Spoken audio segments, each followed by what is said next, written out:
चला तर आज आपण करतोय अस्सल खानदेशी गावरान बेत मस्त अशी गरमागरम चुलीवरची कळण्याची भाकर आणि हिरव्या मिरचीचा झणझणीत ठेचा. तर बरेच जण मला कमेंट करता, की तुम्ही खानदेशी आहात का? तर नाही, पण माझी आई खानदेशातली. लग्नानंतर तिला विदर्भात यावं लागलं. त्यामुळे मला बरेचसे खानदेशी पदार्थ बनवता येतात आणि आता सध्या मी विदर्भात राहते. त्यामुळे माझ्या चॅनलवर तुम्हाला खानदेशी आणि विदर्भातले दोन्ही प्रकारचे पदार्थ बघायला मिळतील. आता कळण्याची भाकरी बनवताना आपल्याला जे पीठ लागतं ते सुरुवातीला आपण जेवढी ज्वारी घेतली आहे त्याच्या अर्धे उडीद घ्यायचे आणि गिरणीवरून थोडंसं जाडसर दळून आणायचं. त्यानंतर याच्या भाकरी बनवायच्या. भाकरी बनवताना जेव्हा आपण पीठ घेतो त्यामध्ये थोडंसं मीठ घालायचं आणि छान भाकरी बनवून घ्यायच्या.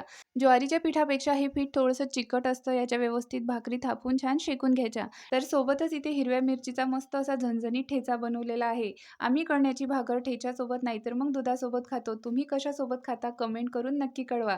तर इथे मस्त अशी कळण्याची भाकर बनून तयार आहे. पावसाळ्यात एकदा हा बेत नक्की बनवून बघा आणि चॅनलला सबस्क्राईब करायला विसरू नका.